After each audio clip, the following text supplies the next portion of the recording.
on sera plus organisé.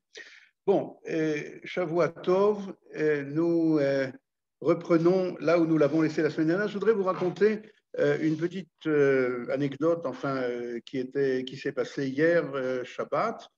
Nous avions chez nous une de nos petites filles qui m'a dit qu'elle avait à faire un travail sur la Emouna Bashoa.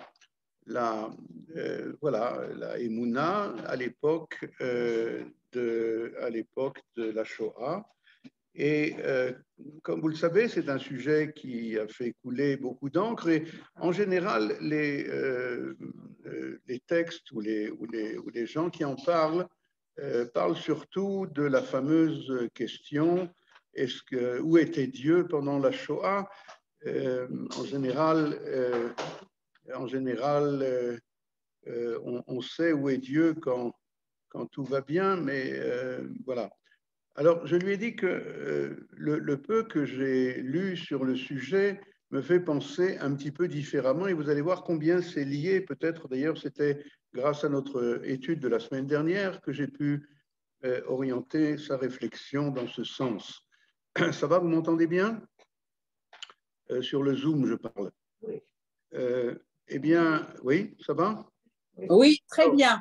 Merci. Alors, merci, Rav. J'ai pensé, Shalom, j'ai pensé la direction suivante.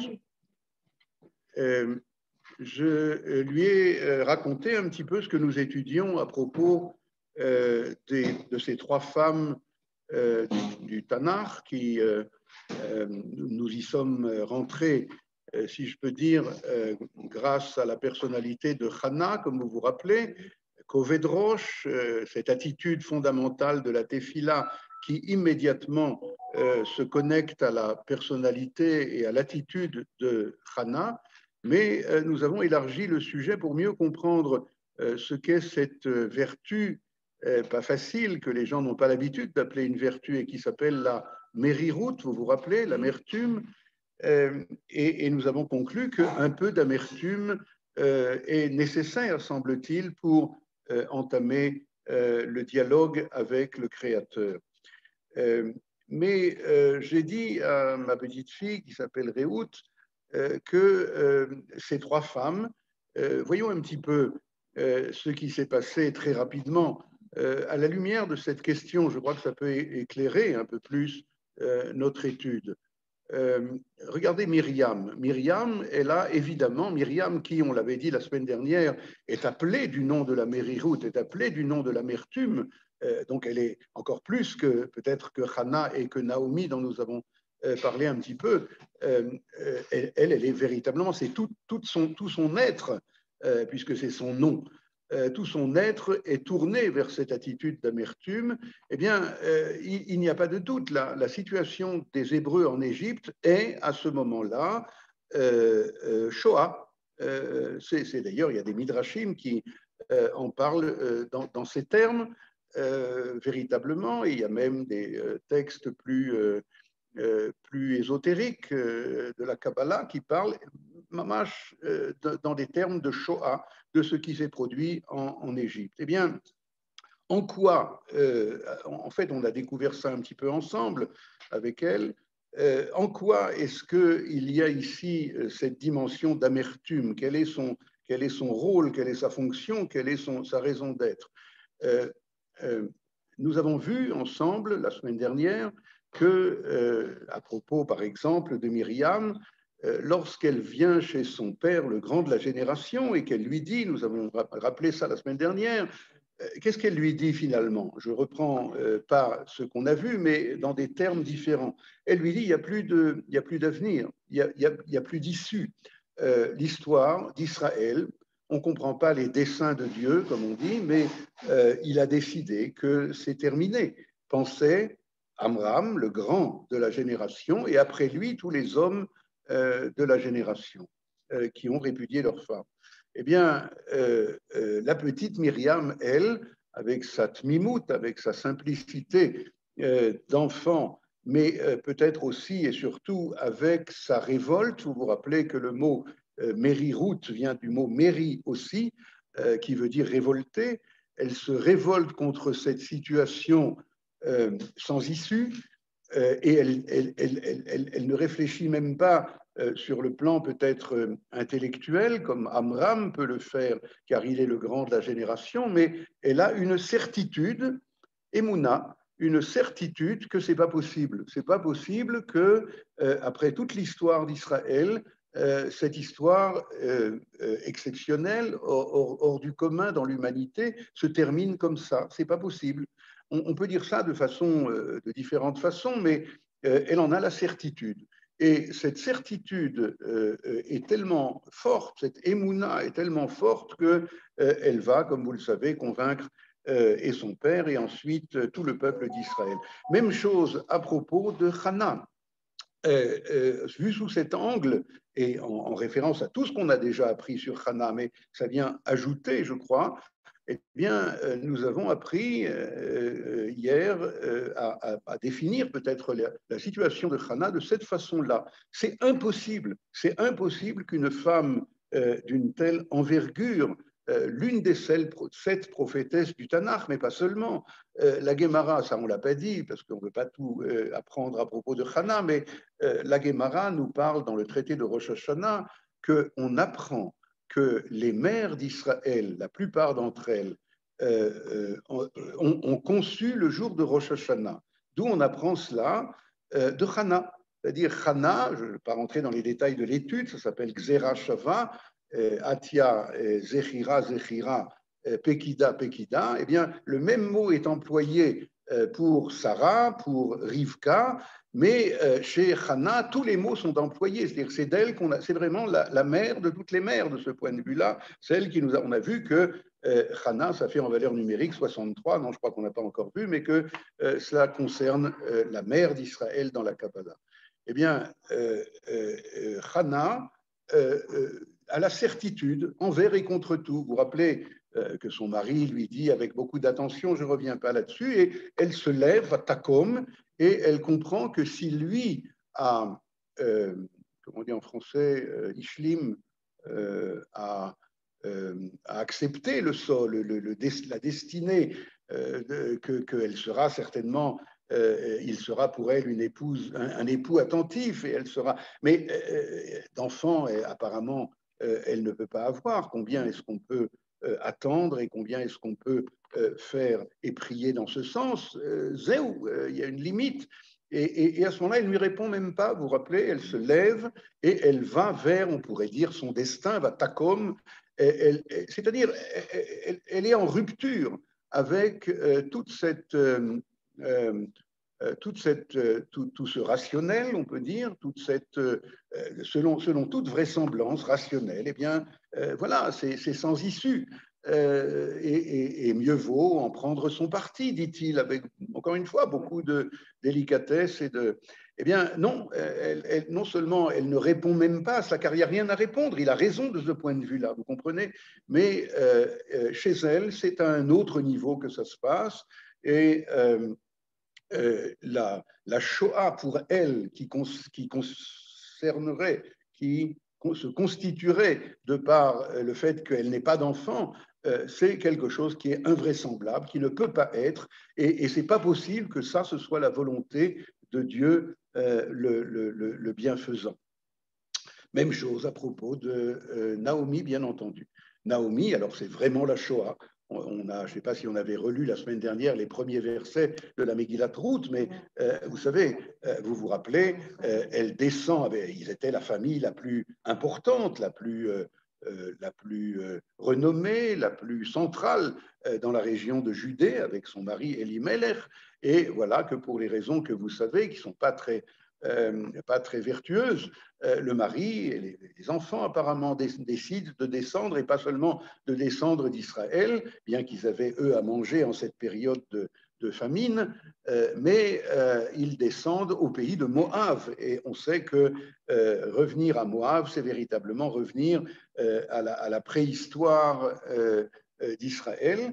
Eh bien, et là se produit ce qui se produit malheureusement lorsque notre peuple ou certains descendent en exil et pas n'importe quel exil. Donc là-bas, le père meurt.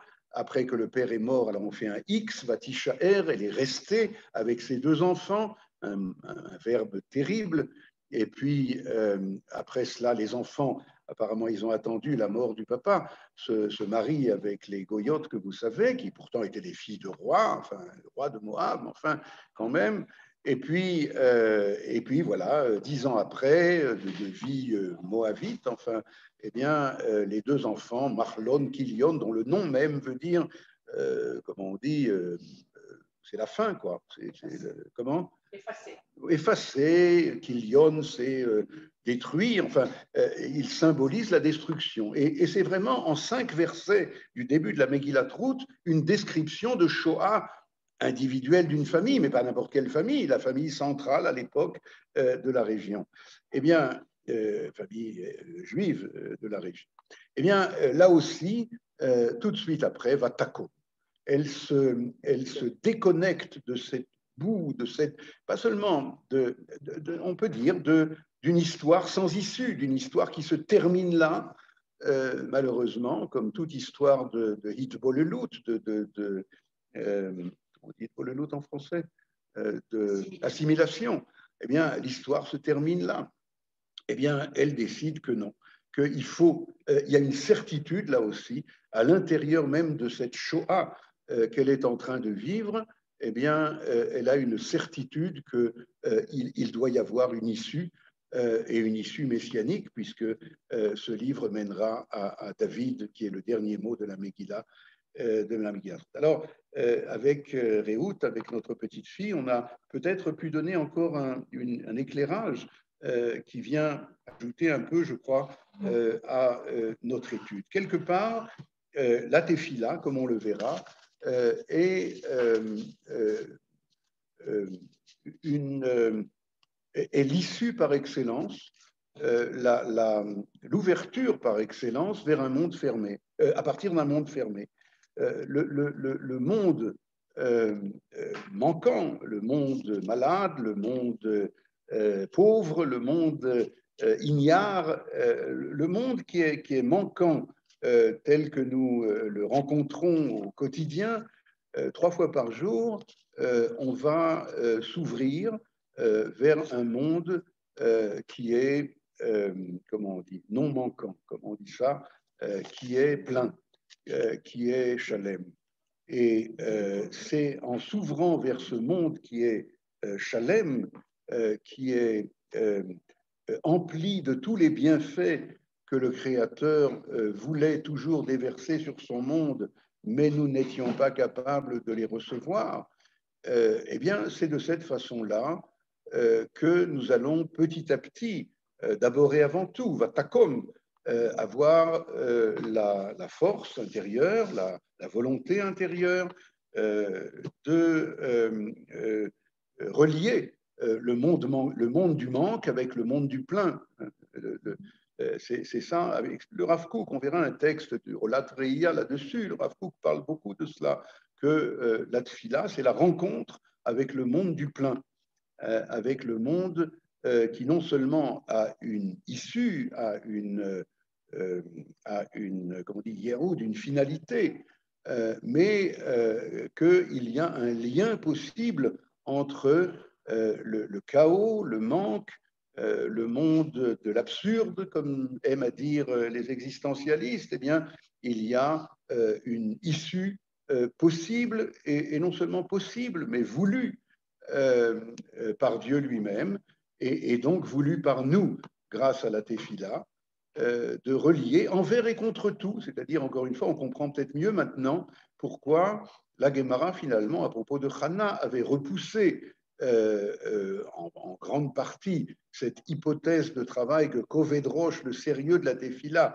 c'est comme Chana, Behava Merira Tuva, parce qu'elle était trop amère. Vous comprenez maintenant que, effectivement, ça ne veut pas dire qu'on doit avoir une émouna comme dans la Shoah pour pouvoir prier. Ce n'est pas possible. On n'est pas.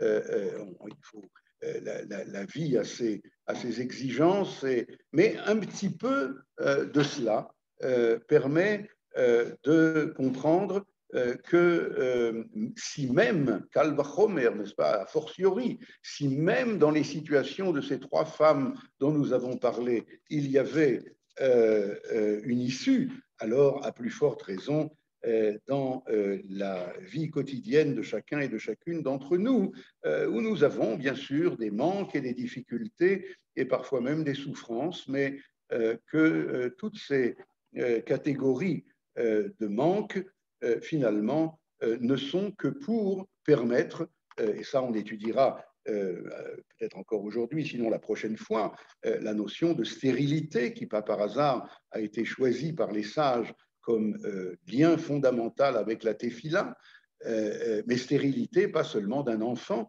On verra que la notion de stérilité est un prototype de tous les manques qui traversent la vie humaine. Tout cela, voilà, est-ce que ça va? Pardon?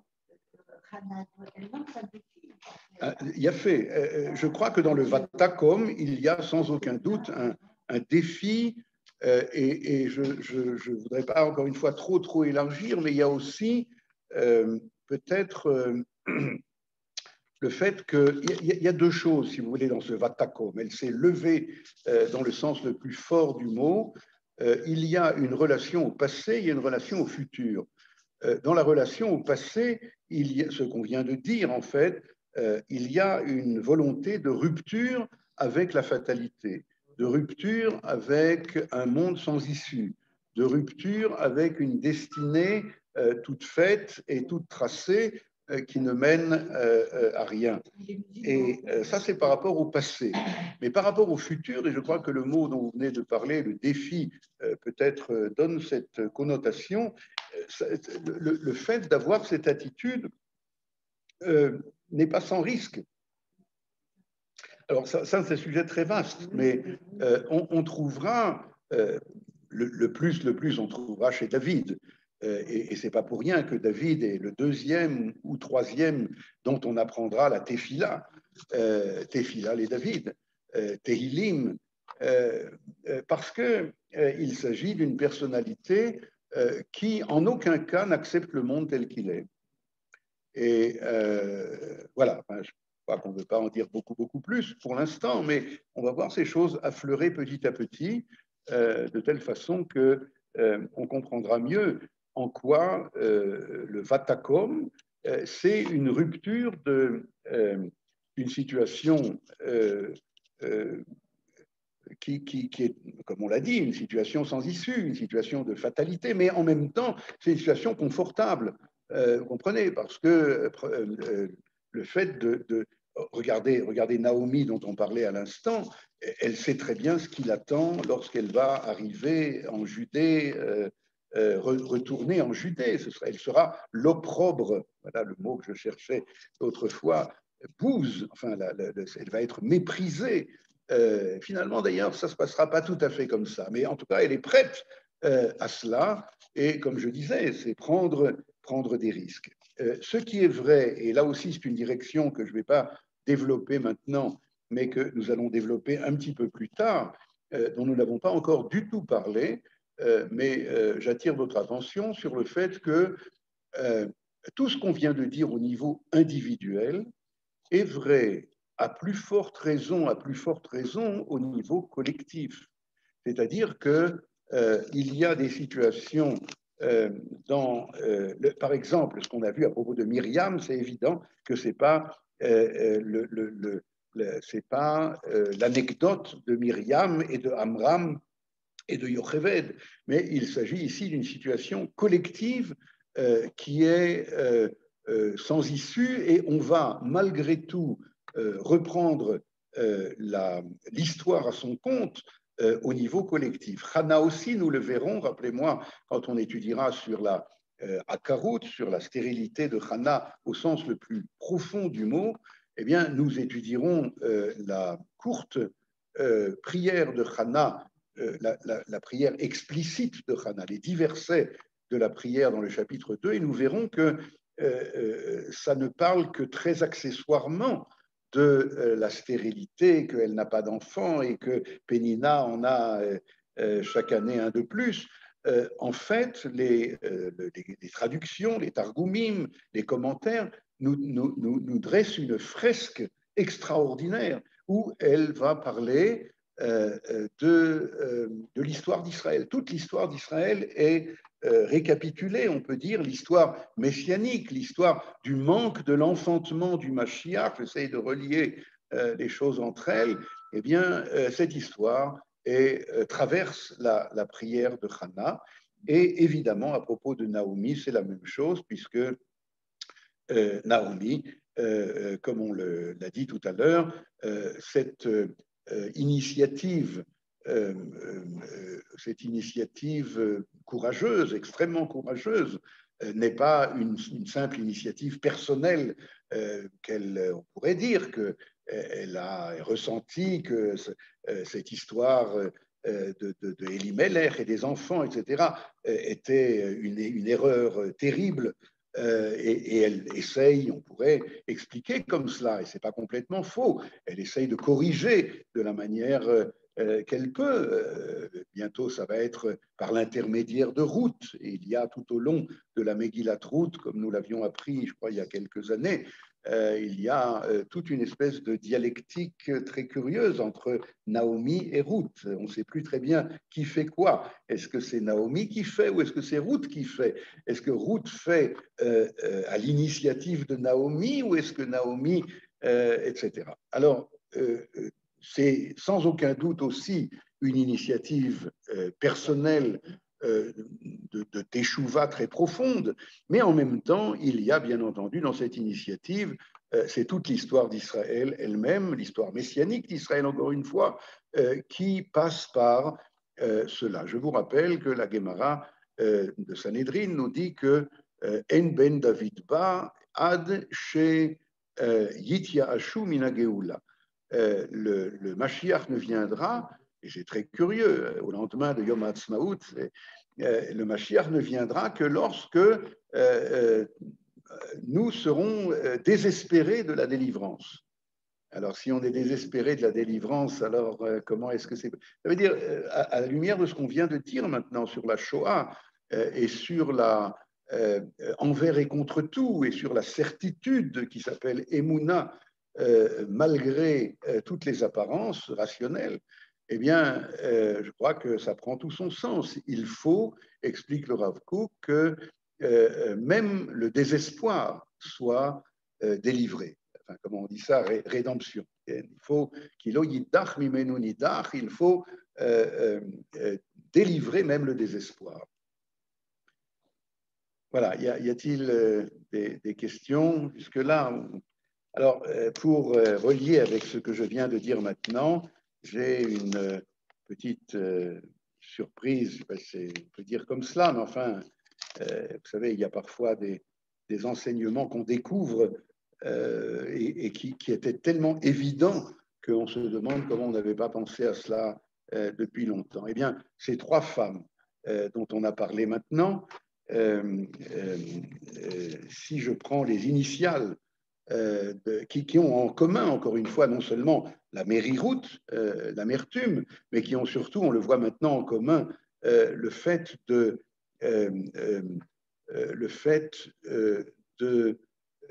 résister, au sens de la résistance, enfin en France, vous comprenez, le fait de résister à la terreur de la fatalité, pourrait-on dire, et d'avoir le courage de la émouna envers et contre tout, et il s'avère que c'est par là que passe la lignée messianique. Eh bien, les initiales de ces trois femmes, dites-moi vous-même, allez, je vais vous le dire dans l'ordre qu'il faut. Naomi, Hannah et Myriam, ça fait Nocham, Nechama, ça fait consolation. C'est ça la consolation. La consolation, comme vous le savez, c'est pas de taper sur l'épaule de celui qui est en deuil en lui disant c'est pas grave, ça passera, tu oublieras ou des choses comme ça. Pas du tout. Rappelez-vous de Rabbi Akiva. Rabbi Akiva, dans ce fameux passage qu'on ne va pas reprendre maintenant, mais que vous connaissez certainement, avec les trois autres Tanaïm, qui ont vu le renard qui se faufilait dans les ruines du Kodesh HaKodashim, et eux se sont mis à pleurer, et lui s'est mis à rire, et lorsque il s'est mis à rire, alors ils lui ont demandé comment tu peux rire dans ces circonstances, et lui a dit avec une entière bonne foi, comment est-ce que vous pouvez pleurer dans ces circonstances?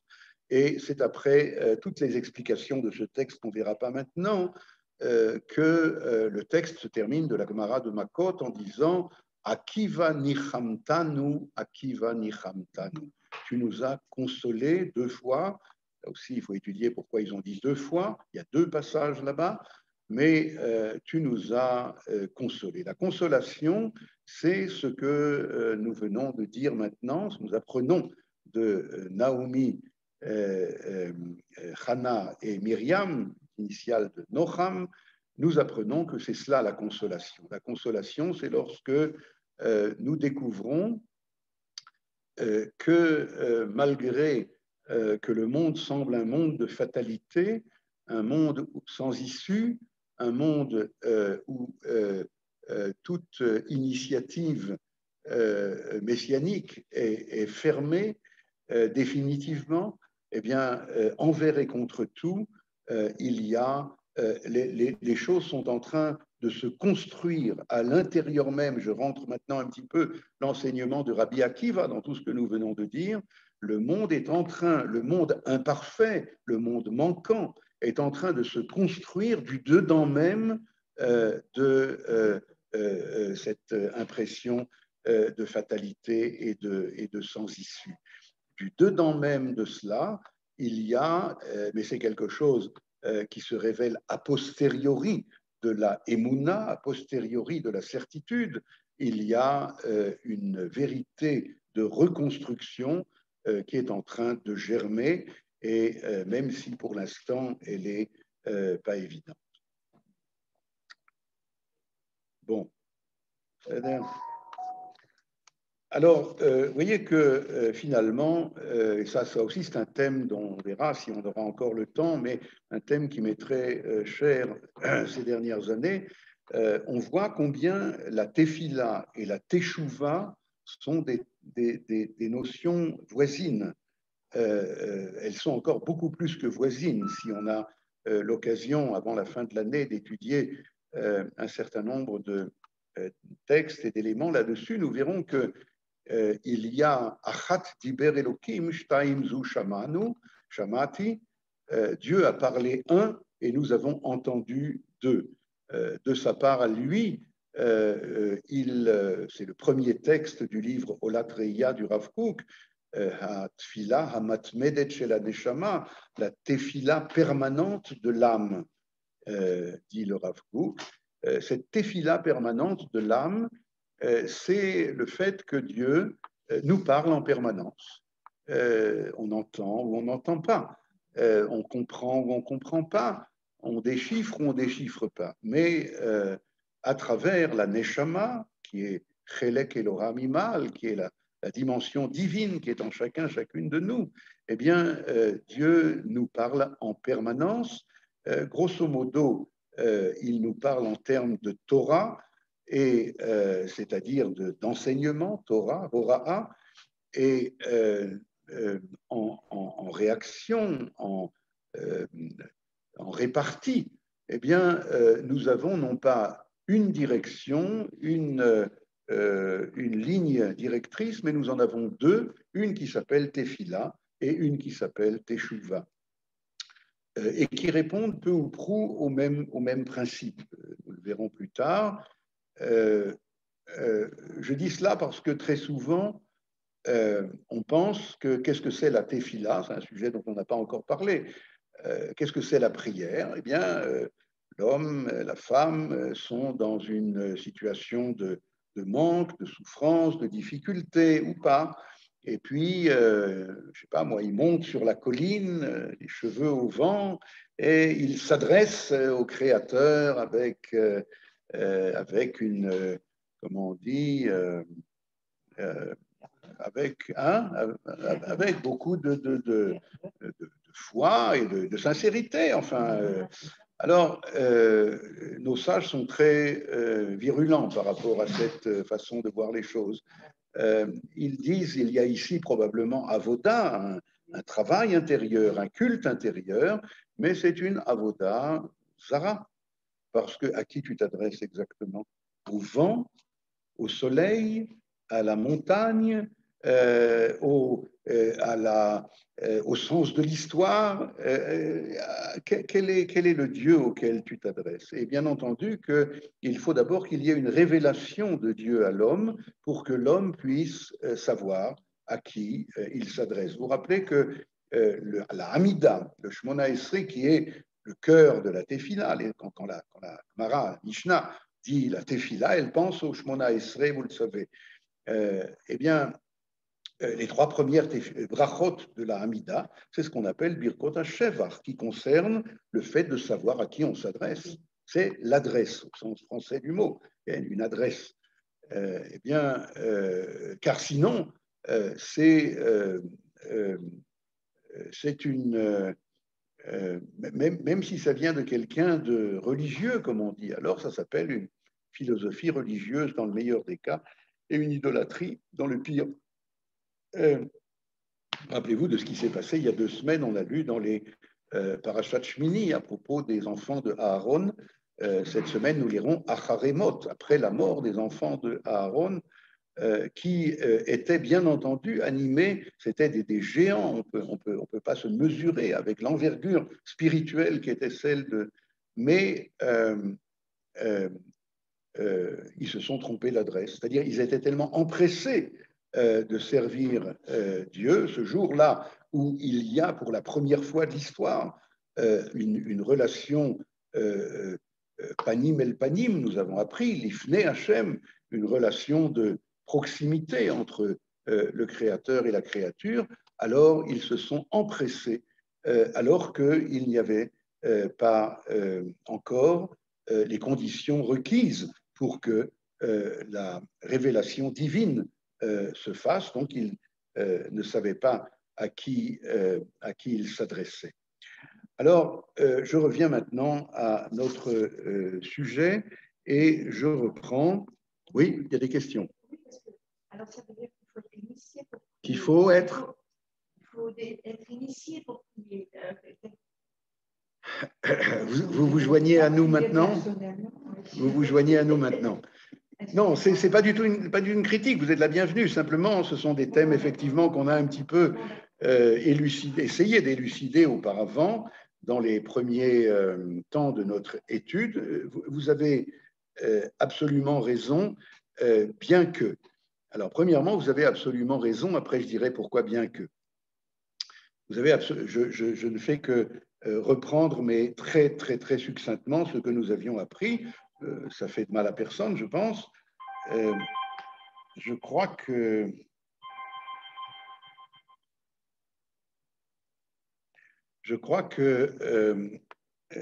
nous avions appris, d'après la Torah, que au sens strict du mot, Dieu merci, tout n'est pas seulement au sens strict du mot, mais au sens strict du mot, ne peuvent prier que les prophètes.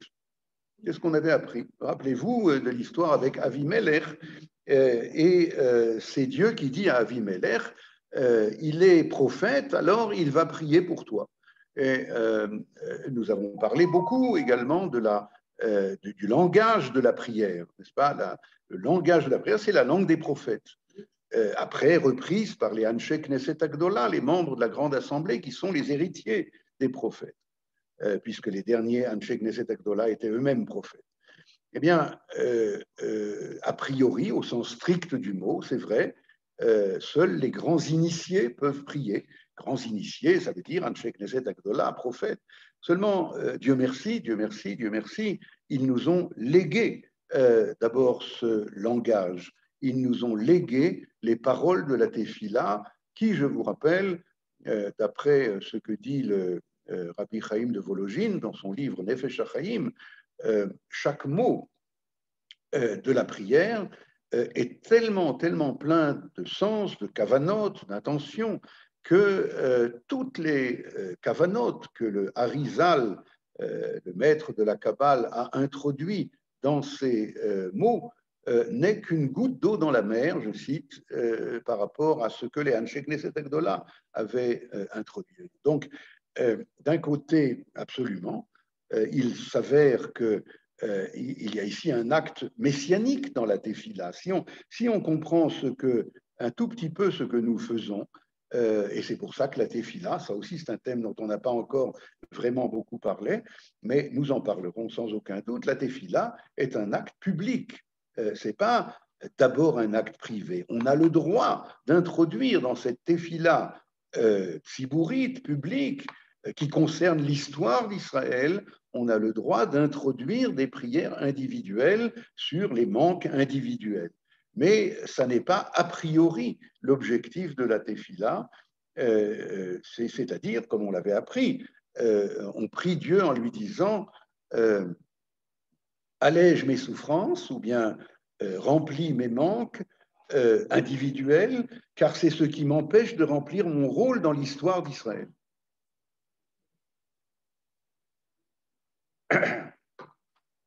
Voilà, alors, donc je crois que vous avez absolument raison. Il y a ici des questions, je ne sais pas, elle s'est soulevée contre, merci.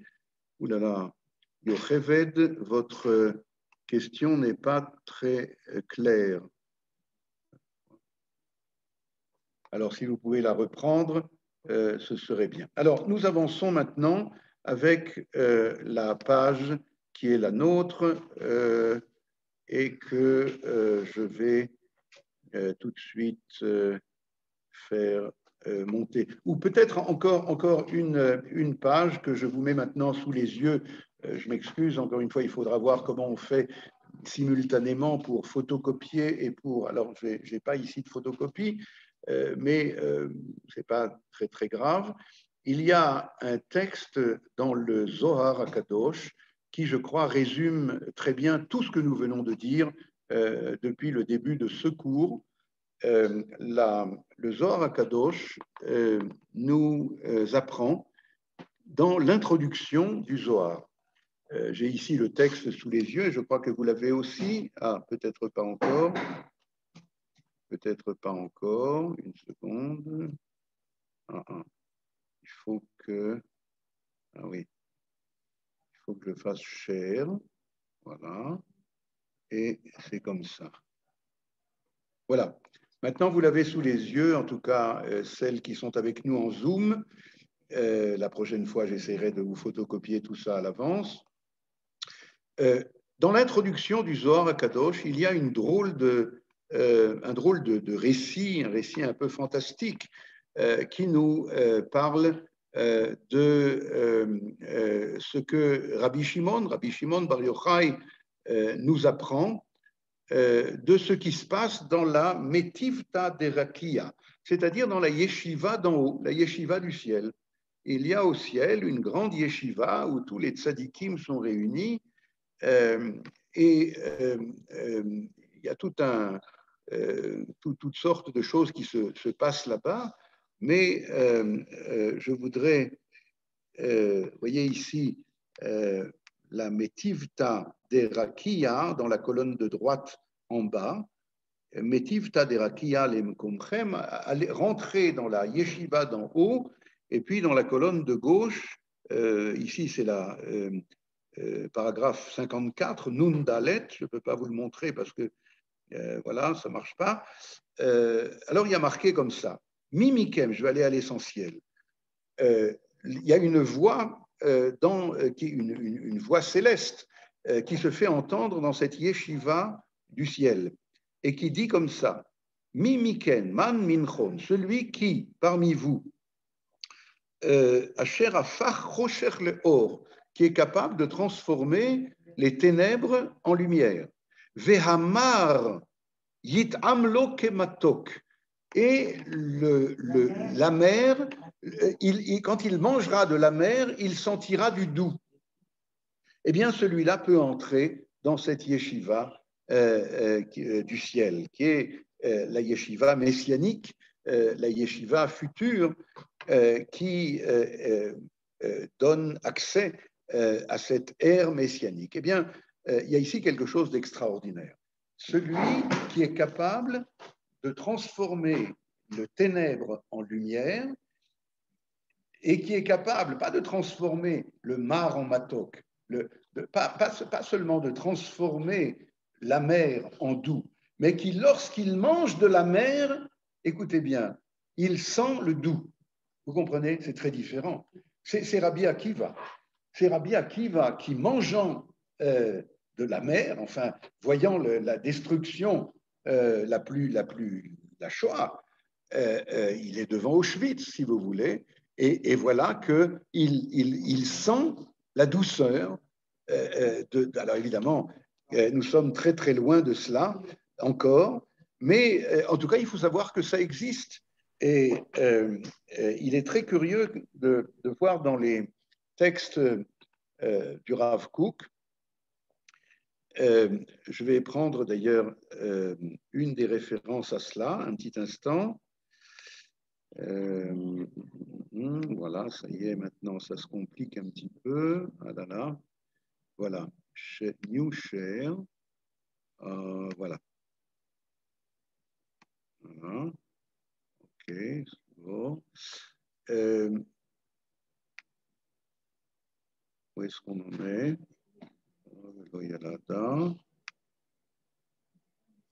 Voilà. Je vous rappelle un certain nombre d'éléments. Je ne sais plus si on en a parlé, je ne crois pas. Il y a ici, vous le voyez, dans le Shla Hakadosh. Vous vous rappelez, le Shla, c'est Shnei Luchot Abrit. Dans le traité Ta'anit, il dit la chose suivante. Vezeu inyan Naomi. Qu'est-ce qu'a dit Naomi? Kir enali Mara.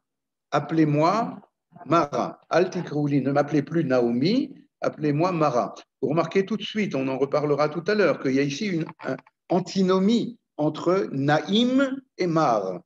Hein? On va voir que c'est très exactement cela. La Neimout, comment on dit Neimout en français? Naïm, c'est agréable, et comment on dit là? Non, la Neimout, le fait d'être agréable. Comment vous dites? La gentillesse, non, pas du tout. Je ne crois pas. On va voir, c'est le contraire de l'amertume. La douceur, c'est ça que vous vouliez dire, dans les deux sens du mot. Peut-être. On va étudier le Shla et on va voir comment on traduira. Inyan Naomi Amra Kiren Ali Mara. Appelez-moi Mara. Je vous rappelle d'ailleurs que chez Naomi, il y a quelque chose de très particulier, c'est que le mot Mara est écrit avec un Aleph au bout. Vous vous rappelez de ça? Alors que tous les autres Mara sont écrits normalement avec un Hey au bout. Et je vous avais dit, je crois, la semaine dernière, Moshe David Wali, l'élève du Ramchal, nous dit oui, parce qu'elle sait d'où vient cette amertume. Mara, Aleph, ça vient du Echad, Baruchu, Baruch Shmo, et elle sait qu'il y a une unité des valeurs entre la période d'amertume et la période de douceur, entre la période de manque et la période de remplir le manque. Et donc, elle n'a pas de doute, elle a une certitude qui Hemar Shaddai Li Meod, Dieu m'a rendu la vie amère, mais elle sait pourquoi. Pourquoi peut-être pas? Elle sait en tout cas, comme on disait tout à l'heure, qu'il y a une certitude que cela mène quelque part. Dit le Shla. Inyan Naomi Amra Kir Enali Mara, appelez-moi Mara, Bevoa Misde Moab, lorsqu'elle est partie des champs de Moab, elle a quitté les champs de Moab, qui aiment Mereru Lanu, car là-bas était l'endroit de l'amertume. Et je continue ce que dit le Shla. Aval, Nitkayem Shem Naomi. Alors le Shla, qui ne sait pas, qui fait comme s'il ne savait pas tout ce que nous venons de dire, eh bien, s'étonne en disant, mais pourquoi alors elle s'appelle Naomi au départ? Alors c'est vrai qu'elle dit maintenant, ne m'appelez plus Naomi. Entendez ce qu'il y a derrière. Ce n'est pas simplement une question de sémantique, ce n'est pas simplement une question de... tout son être, toute sa personnalité, qui était la personnalité la plus naïm, Naomi, eh bien, est devenue une personnalité amère. Et alors, Shla Kadosh nous dit, mais enfin, finalement, elle s'appelle quand même Naomi. Alors il dit la chose suivante. Nitkayem Shem Naomi Beneim Zemirot Yisrael David Amelech. Vous savez que David, qui est le dernier mot de la Megillat Ruth, qui est le fruit de toute cette ce défi, comme vous avez dit tout à l'heure, de toute cette initiative, de tout ce courage et surtout de toute cette foi de Naomi, eh bien, lui va s'appeler, dans les Teilim, il est appelé par lui-même Ne'im Zemirot Israël. Comment traduire ça? L'agréable, la douceur des chants d'Israël, au sens le plus profond du mot. David Ameler Sheyavo Mashiach Mimenu. Eh bien, le Shla nous met le doigt sur le fait que, qui, encore une fois, je pense, résume très bien tout ce qu'on vient d'apprendre. C'est cela, la lignée messianique d'Israël. La lignée messianique d'Israël, ce n'est pas quelque chose comme certains pensent parfois, tout va mal, mais il va descendre du ciel, et puis d'un seul coup de baguette magique, tout ira bien, et il y aura un tremblement de terre en Iran, et voilà, enfin, il y a toutes sortes de... Voilà, peut-être d'ailleurs, il y aura, je ne sais pas, enfin, pourquoi pas, amen. Mais en sombrim à la nes, et donc on est conscient, et qui comme David Ameler lui-même. Je me rappelle, lorsque j'étudiais le Talmud en essayant de me rappeler, moi qui ai une très mauvaise mémoire, en essayant de me donner, comme demande la Gemara, des simanim, des indices pour se rappeler, des moyens mnémotechniques. Alors je mettais pour chaque page, vous savez, le Talmud, il y a Bet, Gimel, ça commence à Bet, Bet, Gimel, Dalet, etc., les pages du Talmud. Alors je m'écrivais des petits simanim, des moyens mnémotechniques. Et par exemple, pour la page 4 Dalet de traité Brachot, j'ai marqué David, parce que la plupart de la page parle de David. Mais la page Ré qui suit et qui continue à parler de David, j'ai appelé ça Haïsourin, les souffrances. À part Yaakov, il n'y a pas dans tout le Tanakh, et ce n'est pas pour rien, Yaakov, David. À part Yaakov, il n'y a pas quelqu'un qui a eu plus de souffrances, de difficultés que David. Toute sa vie n'est que cela. Or, il s'appelle Ne'im Zemirot Israël. Car lui, comme son arrière-grand-mère Naomi, eh bien, tout ce que nous venons de dire, il sait que toutes ces souffrances, tous ces yissourines ont une orientation vers la douceur. Ils sont la douceur même, puisqu'il est appelé Ne'im Zemirot Israël, et qu'à travers les chants divins des Teilim, des psaumes, eh bien, il va savoir traduire, transformer, donner, comme on vient de le voir dans le Zohar, donner à cette amertume un goût de douceur. Je termine le Shla Kadosh, je vois que notre heure se termine. Alors je répète la phrase, Aval Nitkayem Shem Naomi, le nom de Naomi, l'ancêtre, va se réaliser dans Ne'im Zemirot Israël David Amelech, chez Yavo Meshiach Mimenu, que le Mashiach viendra de lui, Asher Alav Amar Melech Moav Ki Chazaku Mimeni, que le roi de Moab a dit, il est plus fort que moi. Et on ne sait pas dans le verset de qui il s'agit. Eh bien, il y a une allusion au Mashiach qui viendra de David. Daïno Mashiach que me voir Bazohar. Et il termine, et ça vaut la peine, je crois, de terminer notre cours d'aujourd'hui par là, en disant Vezeu sod arvot Moab. Vous vous rappelez de cette expression qui revient très souvent. Arvot Moab, on traduit généralement les plaines de Moab, les steppes de Moab. Alors il dit non, non, non, non. Hamerirut Yelech, l'amertume s'en ira, veishaer ha'arev, hametikut. Arev, ça veut dire ce qui est agréable au palais, ce qui est doux, pas trop sucré, hein, ne mangez pas trop de sucre, hein, mais en tout cas ce qui est agréable au palais. Eh bien, la mériroute s'en ira et elle aura goût de metikut, de douceur. Amen. Amen.